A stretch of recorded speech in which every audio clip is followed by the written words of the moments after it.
Hi, good morning. Yeah, you good? Thank you. Thank you for the one person who didn't applaud. Wow, this is good for my first talk ever. This is great. So I obviously did not name this talk. The Rami market, I don't really name things after myself, but normally what I do is I kind of come up with talks as I am at events and kind of figure out what they are about, which is bad for printing them in programs.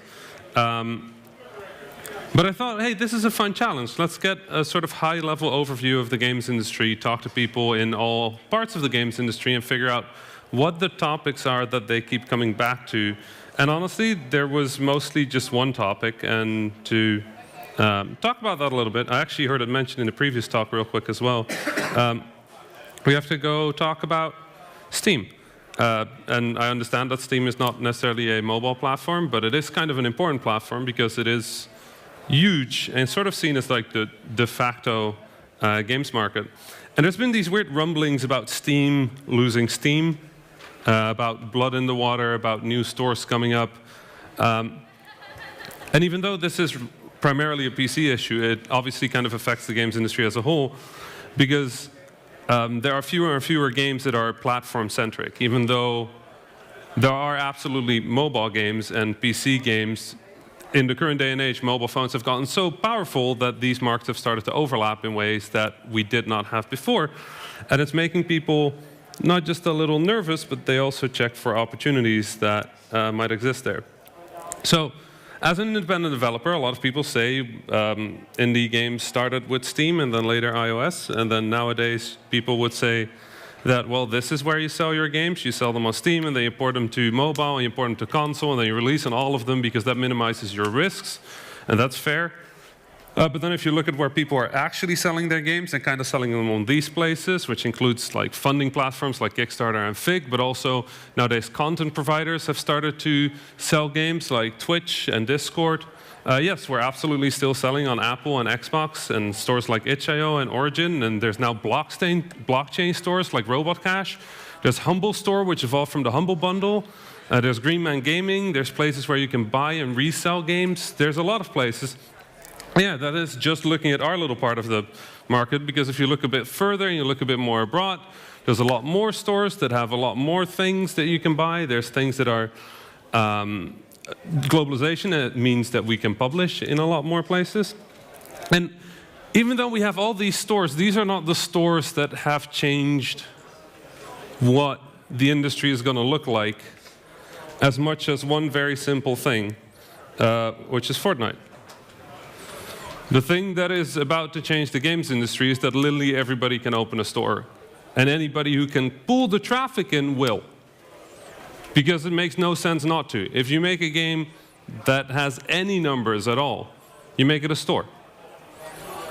And this is how things are going to be. This is how things are going to stay for a while. And honestly, the way FORTNITE started this, I'm not a huge fan of. Epic decided to pull the game off of the Google Play Store so they could keep their 30% and just publish it themselves.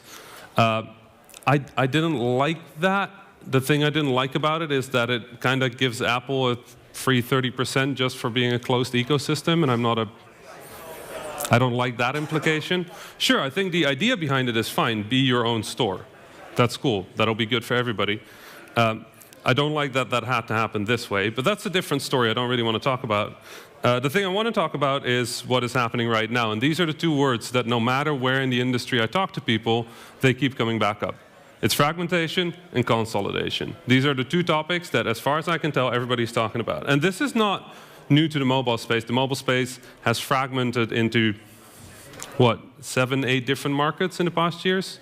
Whether it's premium hardcore games or some free-to-play or freeware games that are like experimental, or games that build or lock into an ecosystem, subscription games. All of these games are on mobile. But the industry as a whole has fragmented in ways we haven't seen before. It has become many tiny industries that don't even want to pretend they're the same industry anymore. And in that regard, it's kind of weird that we still have games industry events, and it's kind of cool that we have more focused events like Pocket Gamer, where we get to talk about specific issues, because Mobile games are not PC games, are not console games. Yes, they have some stuff in common. Now, with that fragmentation comes a certain level of refocus. And the refocus that we are going through is that the focus has gone from platforms to content. And that might sound a little silly because platforms are about content, but the focus has always been the platform. The focus has always been, well, this game on that platform. Nowadays, it's just this game, and the platform does no longer matter, because it can be on any platform, and it will be sold by the people who make the thing. So if being a store is being democratized, then anything you own will be a store. Your smart assistant is a store, your TV is a store, publishers are a store, games are a store, middleware is a store, streaming platforms are a store. At this point, press is a store. IGN owns Humble Bundle. They're a store. Everybody is a store. Everybody owns a store. Everybody has some way to sell, because that is the way you get free money. Now that creates some new opportunities. It creates some interesting challenges as well. And I think this is some of the stuff where we'll see the most shift in the next few years. As an opportunity, a lot of developers will have increased ability to target certain niches. If you want to do something experimental and weird, aim for itch.io. If you want to make a game and you want to play with the business model of resale, then you go for Robot Cash. If you want to release a game and try for the big money on PC, you go for Steam. If you want to create something that fits the Apple ecosystem, then you release it on Apple. And maybe you release it on Android, or maybe you don't. You can kind of pick what audience fits where. Now, as a challenge, unless you're your own publisher, that means as an independent creator, you're going to have a much harder time doing that without a publisher. So we're about to run into this lovely new golden age of indie publishers, and some of those indie publishers will grow to be the big publishers of the future. But as an independent developer, I don't think we stand much of a chance, because submitting your game to, 4 platforms is a lot of work. Submitting your game to, 47 on that slide? That's going to be a lot harder, because all of them will have their own rules, they will have their own requirements, they will have their own APIs, they will have their own implementation standards. And the only way to really compete in the industry at that point will be to be on all of those, because every other game will be. Now, obviously, as an opportunity, it creates new competition, which we saw when Epic announced that on their store they prefer 12% over 30% as a revenue cut. That's cool. Hopefully, that means that other platforms will do the same. Of course, if those platforms are tied to a piece of hardware, like the App Store, they probably won't, because they don't really have to. That is, again, why I didn't like the FORTNITE thing, because Apple just said, well, you pay 30%, so they pay 30%. There's 2 possible outcomes of that story. Either everybody will compete at the 12%, or everybody will make their ecosystem tied to something that you can't go around. I don't know which one it's going to be, but either way, it's a reality we're going to have to deal with. Now, obviously, there are some incredible opportunities here. There's incredible opportunity for middleware. If you can be the person that makes all of this easy, go do that, because you're going to be needed. There's going to be huge opportunity in publishing, because the amount of publishers we have right now can barely deal with the amount of indie games that is coming out right now, let alone this weird AA standard that is starting to start right now. And there will be a huge opportunity for an agent-like model, somebody who is sort of a freelance agent that helps people connect with platforms, introduces them to platforms, but doesn't do the full gamut of being a publisher. People will want to do their own marketing, people will want to do their own funding, but they still don't want to deal with the overhead of having to put your game on 50+ stores. And the other thing that I keep hearing is this one, whether the Netflix of game is happening. It's not happening. It's just not. It's way too late for that. The Netflix of games would have been a really good idea like 10-ish years ago.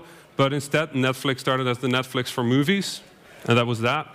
Because Netflix exists in movies, it will never exist in games. Because everybody wants to be the Netflix of games. And everybody can be the Netflix of games. Steam is doing their own streaming. PlayStation is doing their own streaming. Xbox is doing their own streaming. Everybody's doing their own streaming. Xbox is not going to go like, well, you know what, we'll stream your thing. That's not, it's a market, it's a store. They're not going to give up an opportunity to be a store. Streaming is being implemented way too evenly across different platforms for it to be its own independent thing. This is not going to be a service people are going to pay for, because it's already in their hardware. Now, this cycle will continue. This is not the end of this story. It's not like this fragmentation and consolidation is going to just be the status quo of the industry forever. What is going to happen is all of these platforms are going to fight. It's like a battle royale of platforms. 100 are going to come in, and eventually one will be the winner. Now, who that winner is or why they will be the winner is a big question. Will it be some sort of middleware that makes all of this publishing easy and then they just decide to pull it all towards themselves? Will it be related to new global markets, emerging markets, markets that weren't easy to reach for certain markets before? Will it be something from Asia? Will it be something from the Western world? Will it be something from somewhere we haven't even looked at for that kind of thing? We don't know. The only thing is that this is part of a cycle, and we are now at a very interesting part of that cycle. I think the previous talk kind of mentioned similarly that we are in an up and down of how this fragmentation goes, but eventually one of these stores will come out on top.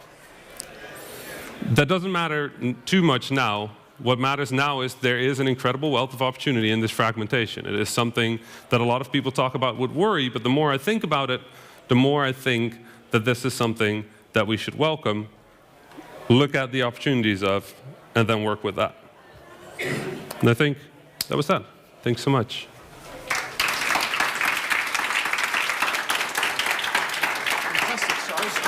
I was too busy tweeting you and sharing your wisdom. Do we have any questions for Rami? I'm sure we must have. Come on. There we go. There's a question over there. Can we get a mic to this young man? Oh, there's a lady coming. She's sprinting towards you. She's coming in now.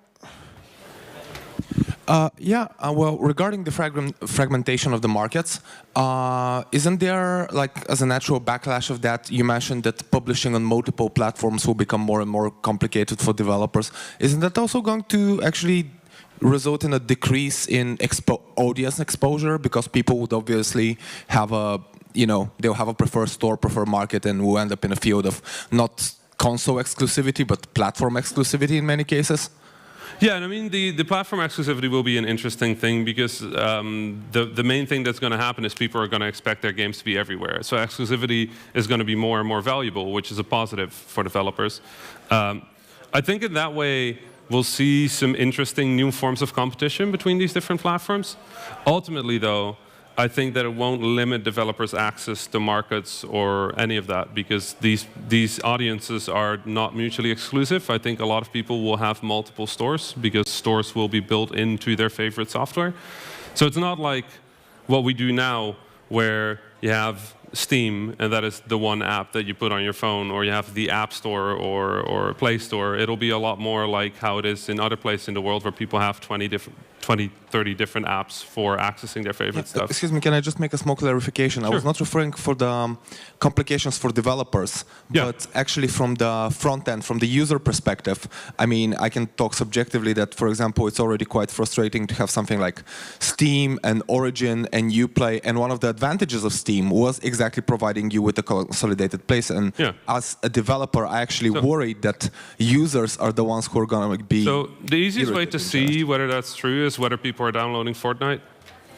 If something has users, people will go for it. If that needs a separate launcher, they will get that launcher. I thought the same way. I thought, no way people are going to download 7 different apps.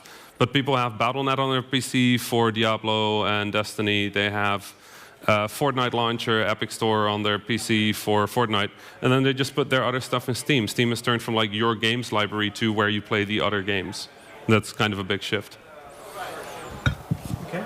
We got any more questions for also, Rami? I do expect that to continue on mobile as well, like Play Store, or eventually even the App Store might just turn into things where you put your other stuff. I don't know how fast that will go on Apple because it's hardware tied, but unless your store is hardware tied, I don't see how you could prevent that, because this is clearly how people are understanding the market now. Is I want to play my favorite game. Oh, hey, look, I click a launcher, and go from there. Okay, cool.